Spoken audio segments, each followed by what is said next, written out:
Hola gente, les damos la bienvenida nuevamente a otro segmento de articulación de saberes, en esta ocasión para considerar algunos de los aspectos teóricos formulados en los textos que componen este tercer módulo. Hay una relación directa con varios de ellos y al mismo tiempo estamos dando continuidad al intento de robustecimiento teórico, discursivo, conceptual de la problemática que estamos abordando. En esta ocasión, como verán, estamos en un entorno virtual que hemos elegido porque tiene, a nuestro juicio, relación directa con las trampas del deseo, el carácter ilusorio del deseo y elementos conexos que vamos a tratar de desplegar en esta breve charla. Vamos a compartir pantalla con ustedes para empezar a abordar esta cuestión.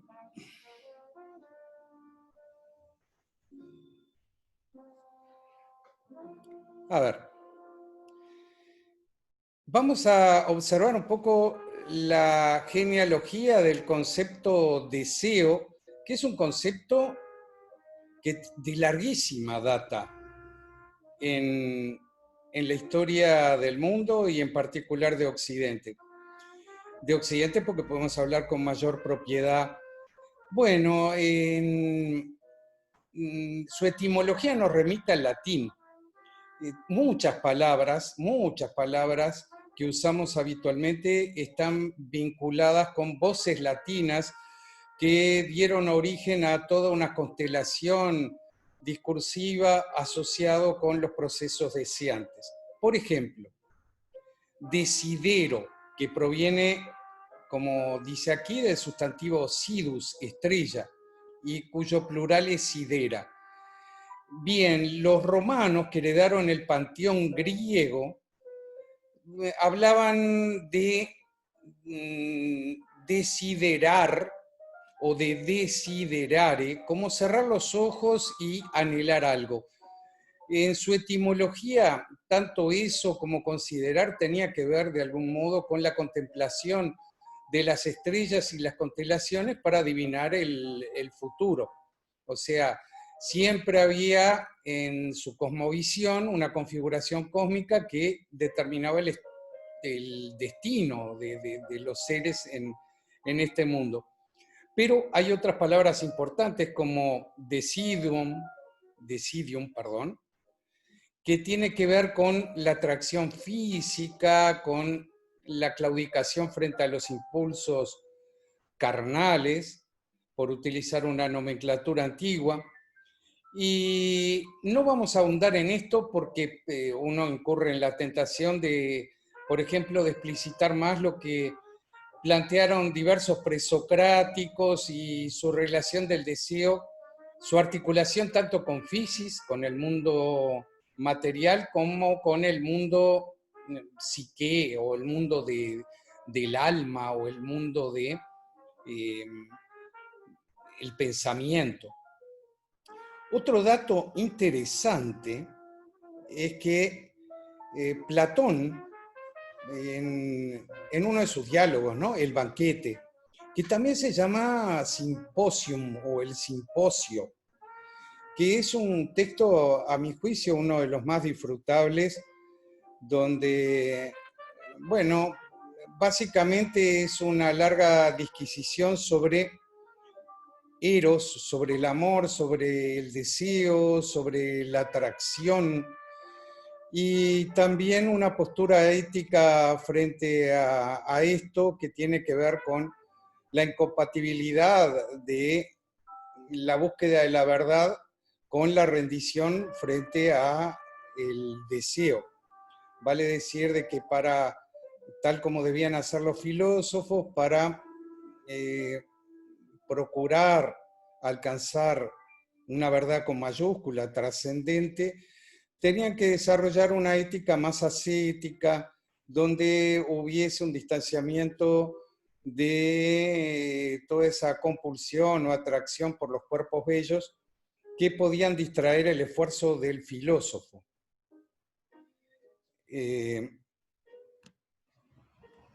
Ahora damos un gran salto, vamos a dar un gran salto y vamos a pasar a la consideración de la perspectiva psicoanalítica, porque subyace a la consideración del tema desarrollado tanto en, bueno, como en Emma López, como de algún modo más indirectamente Papalini, etc. A ver, ya hemos visto algunas de estas cuestiones. Freud, por ejemplo, cuando desarrolló la teoría psicoanalítica, planteó una fuerte crítica a la visión unitaria, racional y volitiva del ser humano. O sea, introdujo la idea de que somos sujetos escindidos entre un territorio consciente, racional y volitivo y otro inconsciente, más involuntario o irracional, o por lo pronto dotado de una racionalidad distinta. La parte preconsciente o consciente está separada de la parte inconsciente de nuestro ser por la barrera de la represión, de forma tal que nosotros, en tanto sujetos conscientes, nunca tenemos un acceso volitivo y cognoscitivo total de lo que está ocurriendo a nivel inconsciente. Vale decir que nuestra parte inconsciente nos domina en gran medida. ¿Algún otro elemento importante a considerar en relación con la propuesta psicoanalítica? La propuesta psicoanalítica, tal vez su acierto mayor fue formular una idea o una teoría del aparato psíquico. O sea, un aparato psíquico que está ubicado en un interregno, en un espacio virtual, entre el cuerpo biológico y los sistemas culturales y simbólicos, oficiando como conector entre los sistemas culturales y simbólicos y el mundo biológico. A ver, este aparato psíquico, y estoy simplificando de manera grosera, como ustedes observarán, porque algo de esto ya han leído, pero estoy tratando de recordar algunos elementos sustanciales que van a contribuir o a desbrozar el camino de la explicación que quiero desarrollar. A ver, el aparato psíquico está dinamizado por una serie de pulsiones. Freud extrajo esto de sus lecturas, por entonces de la incipiente o de la nueva física, que de algún modo hegemonizó el pensamiento científico del siglo XX. Bueno, hablaba de pulsiones, hablaba de cargas energéticas, y las pulsiones, cuando se ligan a representaciones psíquicas inconscientes, adquieren o reciben el nombre de deseo. ¿Qué es el deseo? Bueno, el deseo es la ligazón entre esas cargas energéticas con determinadas representaciones psíquicas de algo. El psicoanálisis se encargó de diferenciar lo instintivo, que está siempre asociado a la necesidad, con el deseo, que está asociado a el logro del placer. Vale decir, el instinto siempre apunta a una satisfacción de una necesidad que tiene un asiento biológico, el deseo es más etéreo, más lábil por ende, y está vinculado a la obtención de placer. Bien, ahora permítanme hacer dejar en stand-by esas ideas y recuperar algunos de los conceptos que ya hemos visto en relación con cuando consideramos el pensamiento marxista. Al igual que el aparato psíquico es uno de los grandes logros teóricos de Freud, uno de los grandes aciertos teóricos de Marx ha sido sin duda ese concepto tan fértil, tan ilustrativo como es el de plusvalía, también llamado plusvalor o supervalía, depende de la tradición, de la traducción. En términos conceptuales, podríamos decir que la plusvalía es la expresión monetaria del valor que el trabajador asalariado produce por encima del valor de su fuerza de trabajo. O sea, de algún modo podríamos decir que es una expresión monetaria del plus trabajo. Ahora, esa forma específica que adquiere el plus producto bajo el modo de producción capitalista y que constituye la base de la acumulación capitalista, está vinculada a dos cuestiones. Fundamentalmente a ese apetito por la acumulación de riqueza y un apetito especular, análogo, de objetos, situaciones, experiencias, o sea, especularmente es el correlato de un apetito grande por consumir. Como suele ser muy complejo y polifónico el concepto de plusvalía, me voy a permitir, cuando estaba pensando esta clase, yo decía, bueno, intenté tomar algún ejemplo nacional para ilustrar la plusvalía y ahí me encontré con que un mexicano, David Pavón Cuéllar, en caso de que alguna vez llegue a ver esta clase, un saludo de nosotros desde aquí, porque David en un trabajo, bueno, no recuerdo ahora el nombre, pero referido al plusvalor y al plus de goce, plantea un ejemplo que resulta más eficiente que el que yo estaba tratando de elaborar, fundamentalmente porque tomó una base ejemplificante de $200. David nos habla en ese artículo que debo tener por algún lado, después le diré el nombre, bueno.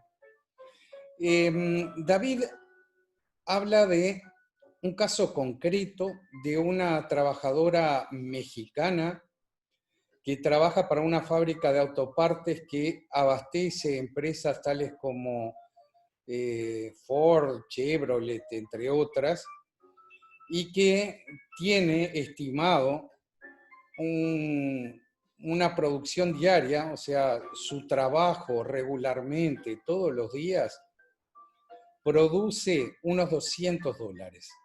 O sea, el resultado de su trabajo le permite obtener a la empresa unos $200. Ahora bien, ¿cómo se distribuyen esos $200? Por un lado, $92 de esos 200 son utilizados para el mantenimiento de la empresa, el pago a los ingenieros, el diseño de modelos que van a actualizarse periódicamente, etc. $92 de lo que produce diariamente esta operaria de Coahuila, creo recordar que la ubica allí, van para eso, van para el mantenimiento del proyecto empresarial. Para ella, para la operaria, en cambio, de esos $200 van tan solo diariamente $8, lo que para las condiciones económicas de su país y de esa región implica estar apenas por encima de la línea de supervivencia. Esos $8 apenas le alcanzan para comer y pagar la renta a esta mujer. Complementariamente podemos calcular fácilmente que $100 de esos 200 van para quienes invirtieron y produjeron ese medio, o sea, para los inversores en la empresa en cuestión. $100 van para los capitalistas internacionales, porque acá ingresamos a otro punto que no voy a abordar, que tiene que ver con la expresión del capitalismo actual, que ya no se trata del dueño de una empresa y la explotación y la obtención o la recuperación de la plusvalía de todos esos obreros que tiene trabajando, sino de una circulación global de capital, de movimientos bursátiles, etcétera, que no voy a adentrarme ahora.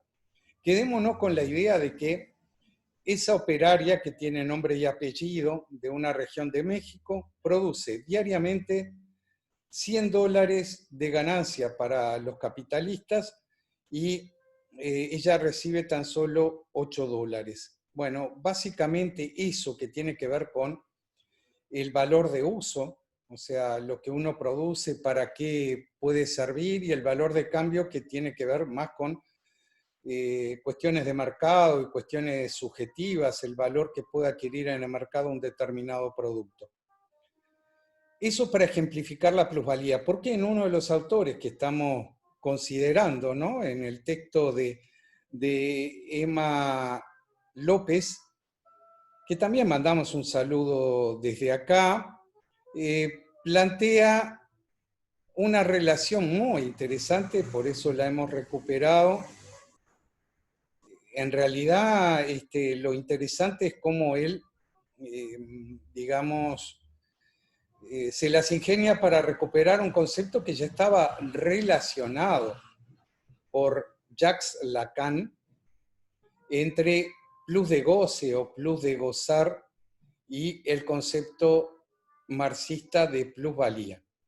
Algunas consideraciones y observaciones en torno a Jacques Lacan.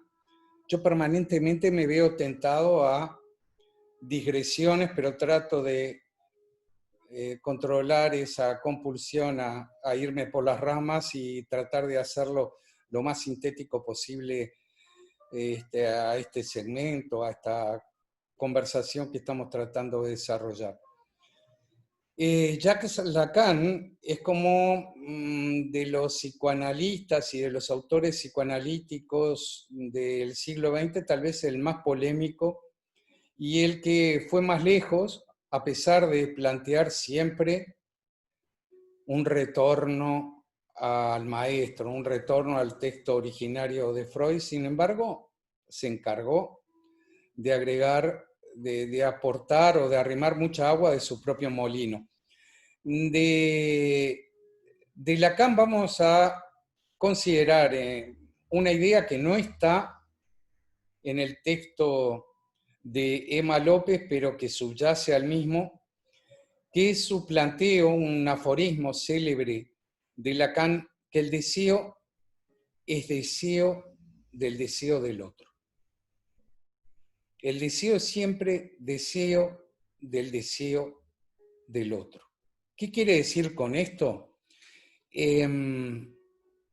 A ver, el deseo humano es deseo de reconocimiento, porque al desear lo que desea otro, puedo hacer que el otro reconozca mi derecho a poseer ese objeto, y así que el otro reconozca de algún modo una cierta superioridad en mí.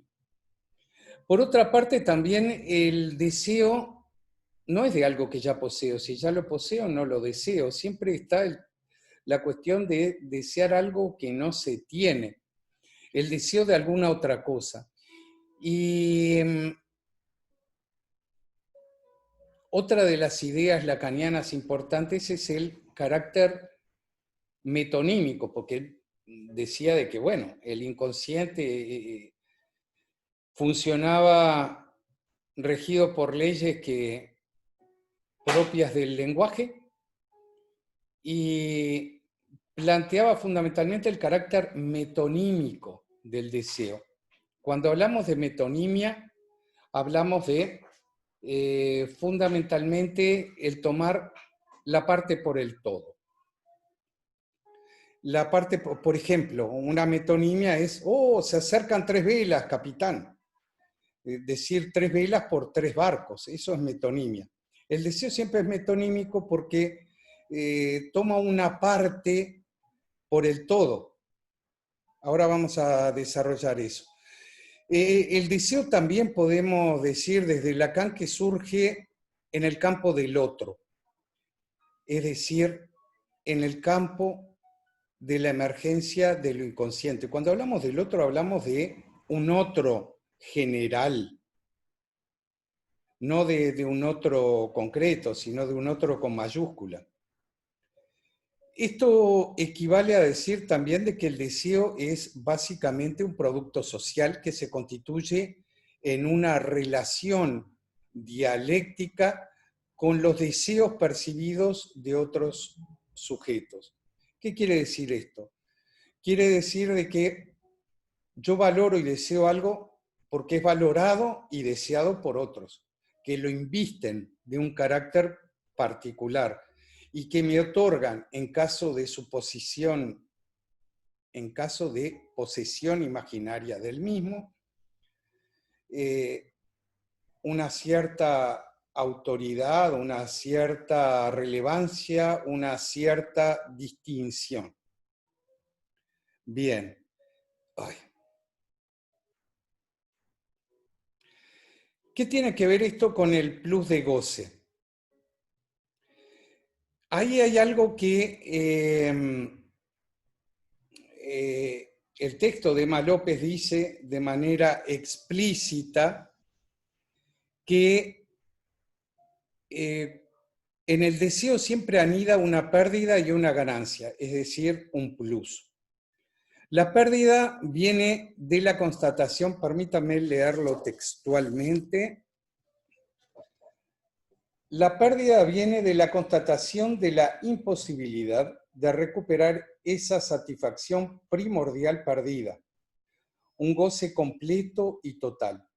Funciona así como un recordatorio de nuestra limitación que nos dice, no, no es esto lo que buscamos. La ganancia, el plus, llega porque, aunque no sea de manera plena, sí hay acceso a una satisfacción parcial que tiene que ver con la aproximación a ese punto de satisfacción imposible. ¿Qué es lo que subyace? Porque la idea de hablar de esto es tratar de darle pistas para entender los textos que van para el próximo parcial. El psicoanálisis, como ustedes ya habrán visto, es una teoría que tiene una base histórica, historizante, en la que importa mucho la maduración psicosexual, y lo que nos ocurre en la infancia o en los primeros momentos de vida marca el desarrollo ulterior de la persona. En la propuesta psicoanalítica, y en particular subrayada por Lacan, no voy a hablar ahora de cuestiones conexas de Lacan como el objeto A y su vinculación con el inconsciente o con las formaciones de lo inconsciente y con el deseo, porque eso me exigiría extenderme por otros lados. Me voy a concentrar en tratar de explicar y ejemplificar lo que dice Emma López. En la propuesta psicoanalítica subrayada por Lacan, todos nosotros hemos experimentado, tanto en la vida intrauterina como principalmente luego de que nacemos, una experiencia de completud y de satisfacción en el contacto con nuestra madre, con el pecho materno, que se verifica en que el bebé, después de ser amamantado, especialmente cuanto más chico es, cae en un estado de gratificación, con esa sonrisa beatífica y el cuerpo totalmente detonificado. Eso es una experiencia de goce absoluto que perdemos a medida que crecemos. Bueno, en la propuesta psicoanalítica siempre estamos buscando metonímicamente experiencias que nos den un placer análogo, pero siempre hay una pérdida porque es una satisfacción primordial que no podemos volver a recuperar. No obstante, en esa búsqueda, en esa experimentación, dado que el deseo nos motoriza, siempre hay una ganancia, un plus de goce asociado a la aproximación parcial a esa experiencia. Qué bueno que estuvo esto. Bueno, vinimos a este, no sé, restaurante, hotel. Qué bueno que estuvo. Hubo una satisfacción incuestionable, pero siempre hay un pero. Siempre hay un pero, que puede expresarse de mil maneras. Puede ser, a ver cómo salgo de acá, dejar de, bien.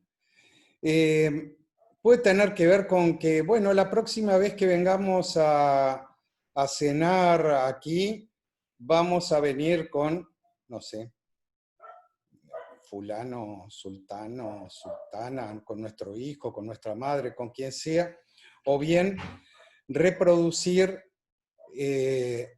por ejemplo, el plato que hemos consumido. Siempre hay una continuación ulterior que da continuidad a esa búsqueda deseante de experiencias y que nos motoriza y que nos hace derivar de un objeto y una situación a otra. Eso permanentemente.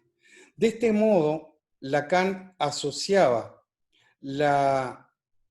ese plus de goce, esa satisfacción parcial y esa búsqueda continua de nuevos estímulos con el apetito insaciable de consumo que dialécticamente, me refiero a dialéctica en el sentido de diálogo, experimentamos en este capitalismo tardío donde continuamente emergen nuevos satisfactores, nuevos objetos que conllevan en sí mismos una promesa de un goce inconmensurable. Goce que finalmente constatamos que no es así, pero que seguimos buscando. En esta correlación podemos observar cómo especularmente tenemos, por un lado, la apetencia de ganancia insaciable del capitalista en su búsqueda de acumulación de capital, y la otra búsqueda insaciable o apetencia incontrolable de todo consumidor frente a esa ola de estímulos que nos llegan cotidianamente. Bueno, esperamos que esto haya sido de utilidad para ustedes y que les permita tener una idea más completa de los textos abordados. Nos vemos pronto. Chao.